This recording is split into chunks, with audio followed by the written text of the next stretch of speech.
Questions? Comments? Thoughts? Ideas? No? Thank you. Thank you very much. Mr. Chairman, I move to suspend the rules due to the letter from the chairman's attorney to the school board that we received tonight, and based on advice of counsel, I move that the school board hire Sharon Pandak as counsel to represent the school board on the present issue where the chairman is in an adversarial position to the board. Mr. Chairman, I'll second. Hold on one second. I don't.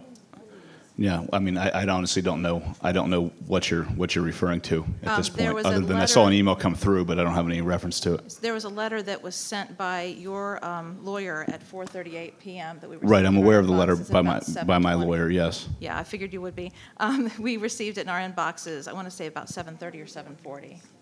And in light of the emergent necessity of what's happening, I move that we take this action. Yeah, well, hold on.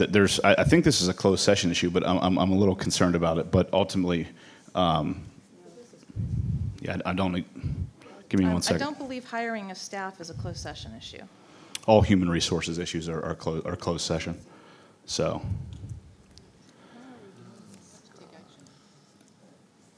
I think ultimately we can talk about this in closed session, and ultimately, Ms. Williams. I'm a little concerned because I haven't read the letter yet on the best appropriate response. I'm not saying I don't want to take your lead, but I would like to at least read it first before I vote on what I'm going to do or not do, and kind of catch up with everything. I'm not sure. It's just the close timing. And I wanted to also ask if I understand your concern is the time response. If, as a board, if we could maybe do a separate poll, or maybe if there's another way in the interest of time that we could agree to whatever has to be done, make that decision. I mean, I guess basically I'm not familiar with what's going on as far as what Chairman Sawyer's lawyer sent to us. I'm aware that there was something sent, but I haven't had time to digest it. And anyone who has read it, I guess I'm really asking, is there an urgent timeline response that we need to do before our next meeting, or is there a way that we can do that if there is something? I just hesitate on voting something I'm not 100% familiar with. I guess ultimately, before we move forward, I'm sorry, I'll let you answer that if you want, but I need to know what specific, you wanted to suspend the rules. So in order to suspend the rules, we have to know exactly what you're trying to suspend. So what are you trying to suspend? Exactly. I'm suspending the rules, and my motion is due to the chair. Well, no, I have to know what rule specifically you're trying. We can't just generically suspend the rules. We have to specifically suspend a certain rule. Because this is not an item on the agenda, because we have a situation that has become urgent, and because the ability of our division counsel to represent the school board is in question right now because of the lawsuit at hand, I feel that it is necessary for this board to take action to hire someone to represent us as counsel. Right, and I guess my argument would be, in order to suspend the rules, you'd be suspending the rules to say that we're going to talk about legal matters in open session, which we don't do, ultimately. I don't believe it's necessarily talking about legal matters in open session. I think this is about hiring a counsel to represent us on the school board as we go through this. As I stated, I move the school board hire Sharon Pandak as counsel to represent the school board on the present issue where the chairman is in an adversarial position to the board. Yeah, I'm very confused. Okay, so ultimately, we have a motion. Let's just handle this. So we have a motion to suspend the rules. Mr. Deutsch seconds the motion to suspend the rules. Again, we'll go. What we're doing is we're not hiring her to place Ms. McGowan. We're hiring her to represent us in this issue to give us a second opinion. Right. Okay. And now debate is open on the suspension, and ultimately, I guess, go ahead, Ms. Williams. Yeah. Point of order. I don't want to sound like a robot, but Mr. Deutsch, your point of order. Yeah. This is a position where the chairman is now in an adversarial position to the board. So this is a position where he should recuse himself. Thank you, Mr. Deutsch. Ms. Williams. Wait, are you serious? Not going to recuse yourself when you're suing the board? I have not filed a lawsuit against anybody, Mr. Deutsch. Ms. Williams. Yeah, I thought I had the floor. I'm confused because my time being a board member, everything that I can remember dealing with hiring and firing came through closed session first and then was presented on public. So my question is more like, why would this not be discussed in closed session? If the board, in my opinion, if the board wants to go into recess and discuss this and come back out and then vote, I'm okay with that. I would be okay with that, only like I said before, I'm not comfortable voting on something that I'm not, the time frame is too short, which we have. I would agree. Almost We always had do, problems we do on have the a board motion. with. We do have a motion on the floor ultimately to suspend the rules. I think we need to ultimately vote on that first. Okay, and then could Mary could provide clarification on whether or not this should be in closed session or not? Mary, yeah, we have to go into closed session for Mary to give any legal advice that she's willing to give or able to give. So we have a motion. We have a motion to suspend the rules. Those. Do we have discussion? Yeah, we still have discussion. Miss Jessie. I just don't understand this. Yeah, well, it would take. Excuse me. Yes. Whatever is happening here is, for some reason, we feel the need to engage the public in a dispute that's going on between this school board.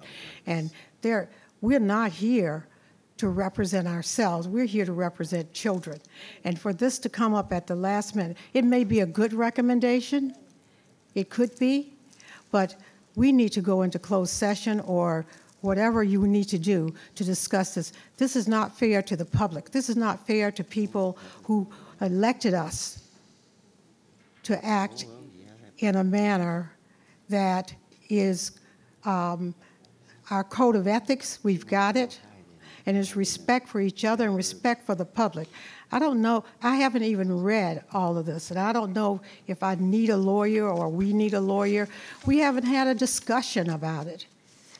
And to have a vote on whether or not we need to have a lawyer, I'm just stunned. You know, I was a principal for a long time, and I had differences of opinion,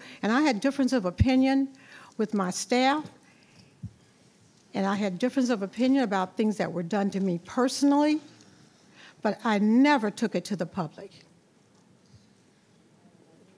And so for me,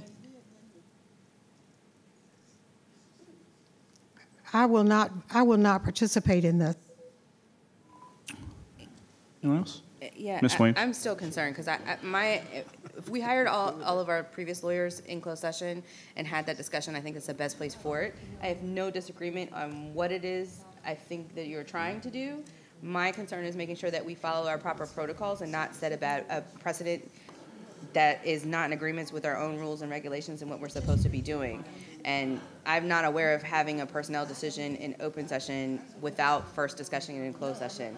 And I just want to make sure that we're being responsible. I have limited information, but it sounds like we need to hire a lawyer, so therefore I'm just following what we've done in the past, which I thought was the proper protocol.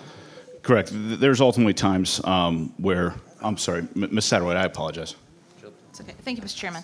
Let me just read this in, and then everybody will know, and we'll be on the same page. I think we need to make sure that we're all on the same page before we start reading letters, especially letters that are about potential litigation into the public. I think we need to discuss that as a board before we move any further. This ultimately, isn't privileged information, and everybody wants to understand what's going on. So, well, I think this is advice that we need to get into closed session. Ultimately, what we have here is we need to make sure that everyone has the time, and we do not discuss potential litigation on the dais. That is not a new idea. That is not anything. The chairman is now obstructing the board from defending itself. Mr. Deutsch, you don't have the floor. I'm just trying to run a board meeting. Everyone will be fully made aware of what's going on. On top of that, the motion to suspend the rules, obviously, it would ignore the prior notice of the rules that we have. So it would take over two-thirds majority to suspend the rules. Two-thirds majority. It would take a two-thirds majority to suspend the rules. So, because this requires prior notice. So, therefore, I'll just call the vote on this. Who is in favor of suspending the rules in this matter? Who is not in favor? Okay. I'm recusing myself. I'm recused. So the motion fails. It does not reach the two-thirds majority. We are on to board matters. Wait, what was the vote, though? On a vote of what? What's that? The vote was, what was the number on the vote? It was two noes, one abstaining, and one not present. Okay, so 4-2 is 2/3. But the vote to abstain also, as we learned in parliamentary. 2/3 of those voting. The vote as we learned in parliamentary training this morning, the vote abstaining also counts against the group, and it doesn't. Therefore, the motion doesn't pass. No. We are moving on to board. We are on to board matters. Ms. Satterwhite. No. An abstention is an Okay. abstention. All right, thank you, Mr. Chairman. All right. Wow. Point of order. Where is there proof that an abstention counts against the vote? The vote was 4-2. That's 2/3 in favor. No, they would not, because the abstention, as we talked, again, this was just covered in parliamentary training this morning that we went over. In a board of our, sorry, this evening, I said this morning, it was covered that the abstention in the negative does not count. Has to be everyone in the affirmative that's there to vote for it, to reach the majority. No, because motions pass on majority votes with abstentions. We just went over this literally 3 or 4 hours ago. Ms. Satterwhite. Thank you, Mr. Chairman. Bullying, threatening, and retaliation against PWCS staff are not welcome from anyone, especially when that person is a school board chairman. Since last Wednesday,